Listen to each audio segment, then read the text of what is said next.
To Walk Away from Omelas by Ursula K. Guin. There was a loud ringing of bells that made the birds soar when the festival of summer came to the city of Omelas, a beautiful city by the sea. The boats sparkled with flags. In the streets between houses with red roofs and painted walls, between old moss grown gardens and under avenues of trees, past great parks and public buildings, many parades of people moved.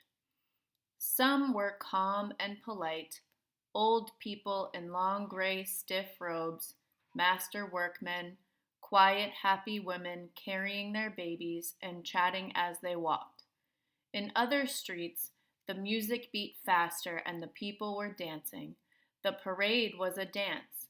Children ran in and out laughing while people sang.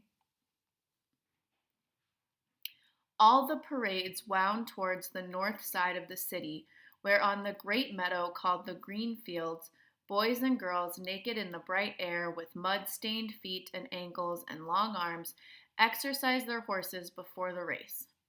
The horses' manes were braided with streamers of silver, gold, and green. They flared their nostrils and pranced and boasted to one another. The horses were very excited. Far off to the north and west, the mountains stood up around the city of Omelas. There was some wind that carried the sounds of music in the city parades. It was happy, cheerful, and sweet. There was more ringing of the bells. Joyous! How can I describe how much joy there was in Omelas? There were not simple people, you see, though they were happy.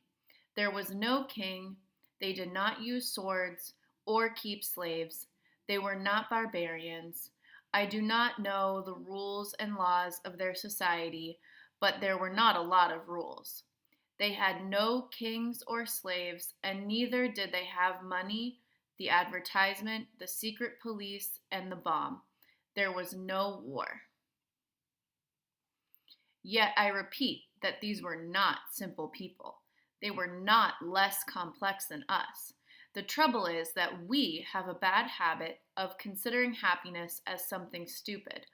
Only pain is intellectual, only evil interesting. That is our problem. How can I tell you about the people of Omelas? They did not have our problems. They were happy. They were mature, intelligent, passionate adults whose lives were not horrible. But I wish I could describe it better. I wish I could convince you. Omelas sounds, in my words, like a city in a fairy tale, long ago and far away, once upon a time. But it is real. There were no cars or helicopters in and above the streets of Omelas, but the people of Omelas were happy people. They had just what they needed, nothing more. They had central heating, subway trains, washing machines, and all kinds of other amazing things that we don't have in our world, like floating lights, endless electricity power, and a cure for the common cold. What else? What else was in the joyous city? There was a feeling of victory and celebration of courage. They had no religion, and they had no soldiers or war. The joy built upon successful war is not the right kind of joy. Instead, the people of Omelas had an endless contentment. This is what makes the hearts of the people of Omelas happy. The victory they celebrate is of life. Let's go back to the parades. They have reached the green fields by now. A wonderful smell of cooking rises from the food tents. The faces of small children are sticky with delicious treats. Crumbs are stuck in the beards of old men. Young men and women have mounted their horses and are beginning to group around the starting line of the course. An old woman, small, fat, and laughing, is passing out flowers from a basket, and a tall young men wear her flowers in their shining hair.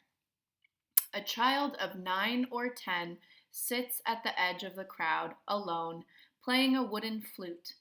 People pause to listen, and they smile.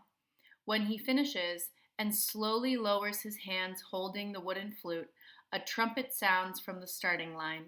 Everyone is happy as the festival of summer continues. Do you believe? Do you accept the festival of the city, the joy? No? Then let me describe one more thing. In a basement under one of the beautiful public buildings of Omelas, there is a room. It has one locked door and no window. Only a little light comes in between the cracks in the boards from a cobwebbed window somewhere across the basement. In one corner of the little room, there are a couple of dirty, bad-smelling mops near a rusty bucket. The floor is damp and made of dirt. The room is the size of a large closet. In the room, a child is sitting. It could be a boy or a girl. It looks about 6, but it is actually 10. The child is slow. Maybe it was born defective, or maybe it has become this way through fear, malnutrition, and neglect. It picks its nose and occasionally touches its toes as it sits hunched in the corner farthest from the bucket and the 2 mops. It is afraid of the mops. It thinks they are horrible. It shuts its eyes, but it knows the mops are still standing there, and the door is locked, and nobody will come. The door is always locked, and nobody ever comes, except that sometimes the door rattles and opens, and a person, or several people, are there.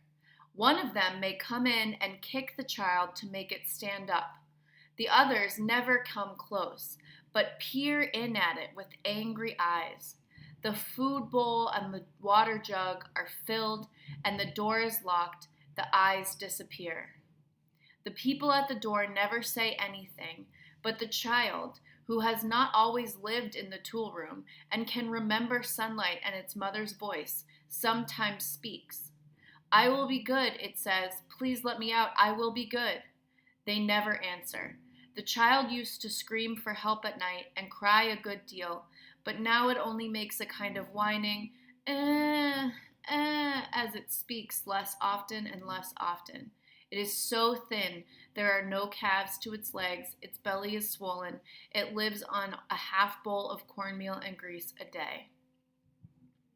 They all know it's there, all the people of Omelas. Some of them have come to see it. Others are content merely to know it is there. They all know that it has to be there. Some of them understand why, and some do not. But they all understand that their happiness, the beauty of their city, the goodness of their friendships, the health of their children, the wisdom of their scholars, the skill of their makers, even the abundance of their food, and the beautiful weather of their skies depends on this child's misery. The adults explain this to their children when they are between 8 and 12, whenever they seem capable of understanding, and most of those who come to see the child are young people, though often enough an adult comes, or comes back to see the child. The people who see the child are always shocked and sickened at the sight. They feel disgust, which they are not used to feeling. They feel anger and outrage. They would like to do something for the child, but there is nothing they can do. If the child were brought up into the sunlight out of that horrible place, if it were cleaned and fed and comforted, that would be a good thing. But if that happened, in that day and hour, all the prosperity and beauty and delight of Omelas would be destroyed. Those are the rules. To exchange all the goodness and grace of every life in Omelas for that single small improvement, to throw away the happiness of thousands for the chance of the happiness of one, that would be what would happen if they let the child out. The rules are strict. They cannot even say a kind word to the child. Often the young people go home in tears or angry when they have seen the child and faced this terrible paradox. They may be angry for weeks or years, but as time goes on, they begin to think that even if the child could be released, maybe it would not get much good of its freedom. It is too late for this child to ever know any real joy. It has been afraid too long to ever be free of fear. The people of Omelas know that they, like the child, are not free. They know compassion. It is the existence of the child and their knowledge of its existence that makes their world possible. It is because of the child that they are so gentle with children. They know that if the sad child was not there crying in the dark, the other children would not be able to live in Omelas happily. But I have one more thing to tell, and this is quite incredible. Sometimes one of the girls or boys who goes to see the child does not go home to weep or rage, does not in fact go home at all. Sometimes also a man or a woman much older falls silent for a day or two and then leaves home. These people go out into the street and walk down the street alone. They keep walking and walk straight out of the city of Omelas, through the beautiful gates. They keep walking across the farmlands of Omelas. Each one goes alone, youth or girl, man or woman. Night falls, the traveler must pass down village streets between the houses with yellow lit windows and on out into the darkness of the fields. Each alone, they go west or north towards the mountains. They go on. They leave Omelas. They walk ahead into the darkness and they do not come back. But they seem to know where they are going, the ones who walk away from Omelas.